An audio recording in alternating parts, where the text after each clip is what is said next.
Hey kawan, welcome to EDCReady. Today we are doing a video about what if I had to only keep one knife from my current collection. Now this idea came about because I was on a frenzy of selling my knives.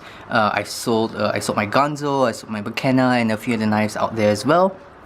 And then I started watching this Nick Shabazz video, and he talked about what if he could only keep one knife from his current collection. So I thought of doing the same video since we're all stuck at home under quarantine or restricted movements right now. So without further ado, oh by the way, if you're watching this in the future, this is around the time of the coronavirus or COVID-19 outbreak. So without further ado, this is all my knives that I still have in my current collection now. One of this is still on sale, which is this guy, and I'm kind of considering about selling another one of these guys later on, but I'm not quite sure yet, so just keep that under wraps. So let's go to it. Of all these knives, by the way, we have here 10 Grand Santa Fe, we have here the Mantis Bali Song Karambit, we have the ZTO 450CF, we have a Gonzo F754, Para 3 Lightweight, and a customized Rat 2 in D2 by the EDC Nurse.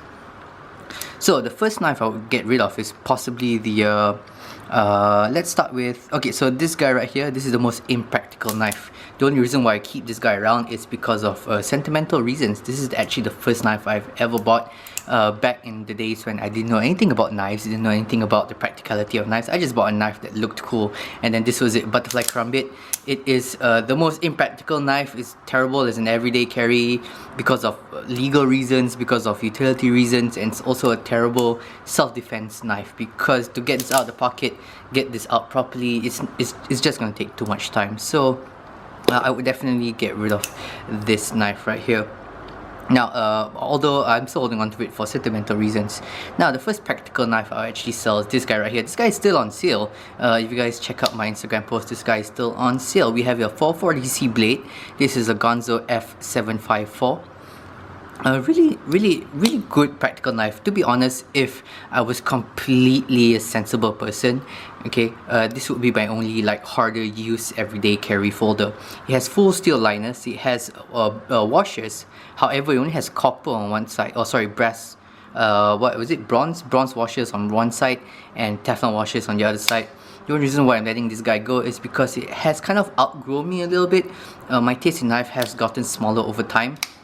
On top of that, I'm not a fan of the Teflon washers. Taking this knife apart is extremely difficult, and to be honest, I'm kind of like saving my collection for a Benchmade bug up. So if you guys don't know about my collection, I try to keep a knife in one. Sorry, I try to have a knife in each locking mechanism because I like locking mechanisms, with a few exceptions, which I will tell you guys in a little bit. So this guy will be the next one to go. Next one, all right. So this is where it gets a little bit tough. We have here some of my favorite knives in my collection, and as I already mentioned, I like to keep a knife in a certain locking mechanism. So these guys are unique. These guys are similar in terms of its locking mechanism. They're both liner lock knives, okay? They're both liner lock knives. They both use thumb studs. So it really comes down to things like ergonomics, things like how it fits my hand, things like how it fits in the pocket. I'm just going to put these guys aside for a while. So a couple of things. Number one, this has a slightly nicer detent. It's slightly poppier than this guy. This guy, the detent's a little bit soft. Instead of feeling a pop, you kind of feel like you're pushing the blade out. You kind of feel like you're pushing the blade out until it pops out instead of having a nice little pop from the detent. So this is what this guy has going for it. And I think this guy has that's going for it is that it is a slightly smaller frame. Okay, so in the pocket you can kind of see that this knife sticks out a little bit more than this guy right here. So that smaller frame is nice. This is not the this is a custom clip. This is a milled titanium clip that's also contoured, so it's not the standard clip, so keep that in mind. This clip very comfortable in hand. Unfortunately, it's not very good in the pocket, which I will share to you in a bit. Ergonomics of this knife in total is kind of a bit weird. I can't really, it has nice rounding and has nice edges and all that, but it's just a little bit weird in my hand and I can't really choke up on this guy. Blade shape as well, it's just a nice decent blade shape, very versatile blade shape. The advantages, and of course it's red in color, which is my favorite color, although I tend to prefer something a little bit more OD green. This guy right here, fantastic blade shape. I love this blade shape. I love these kind of like shallower belly kind of knives right here. Great for any kind of utility cutting like this. The detent is not as Poppy, which I really like a Poppy D10, but it's still okay, still pretty decent. Fantastic deep carry pocket clip. As you can see there, the screws lay very flat down in the pocket clip, so you can get this down right all the way up to the edge here in your pants, which is something I really enjoy. Ergonomics is slightly better in my hand. It doesn't have as much rounding on the edges. It has some chamfering, but it doesn't have as much rounding as you get over here. But the biggest problem with this knife is this. Here, let me just show it to you. I'm just gonna hold it like this and then just go. Yeah, see?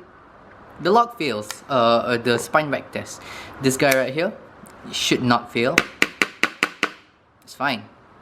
So that is one big problem I have with this knife, and it's because of that this knife has become very much a light use holder for me. Don't get me wrong, I can't, using my hand, I can't make the lock fail. It's only if I'm whacking the back of it does it fail, and even then it takes a little bit more. Okay, so as you can see, it disengages, but I can't disengage it. I can't make the lock fail via my hand. So it's not ideal, but it's not as bad as some knives as I've had in the past.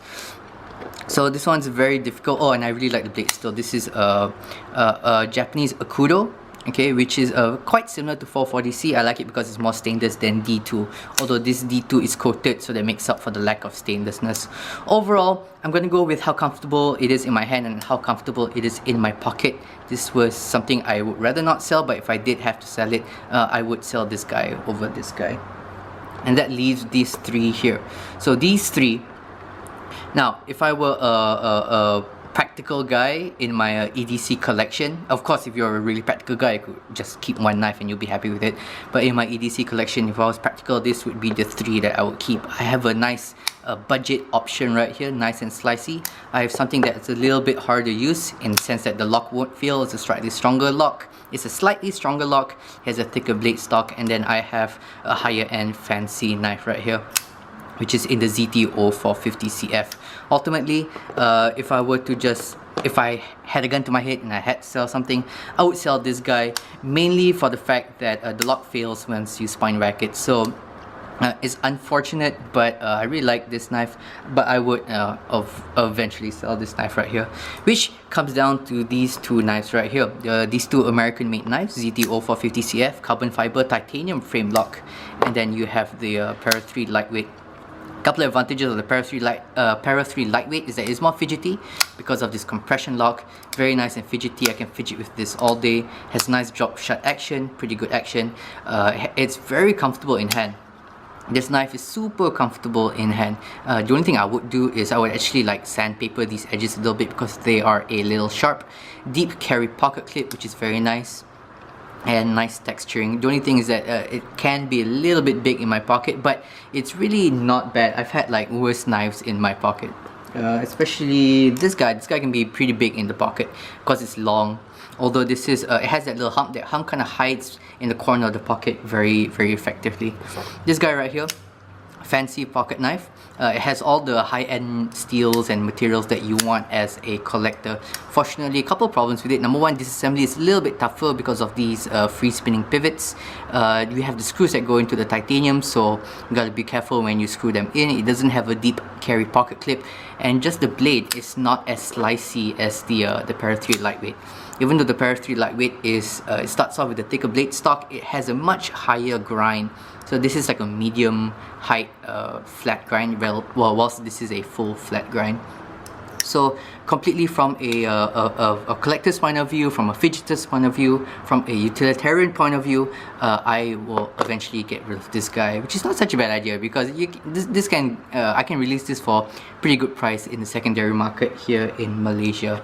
So at the end of it, this is the knife that I would keep in my collection. This would be the one and only knife that I would carry if I had to sell off my collection. Now, I do plan on getting a Benchmade bug out, and between this and the bug out, I don't know, that is going to be tough. Most likely it's going to go to the bug out because I like the washers on both sides. However, I don't have one to really compare it, and I haven't really carried one for, well, I've never owned one. I've only ever touched one and fidget one. Okay guys, that's the end of the video. Hope you guys enjoyed this video. Please check out the description box down below. I have a few affiliate links to the websites that I've bought some of my knives from. And of course, as always, check out my Patreon account if you want to help support the channel. And guys, don't worry about all this like COVID-19, quarantine and everything. Well, just subscribe to my YouTube channel and hopefully you guys get entertained for the next few weeks that you guys are indoors. Okay guys, thank you very much and stay ready.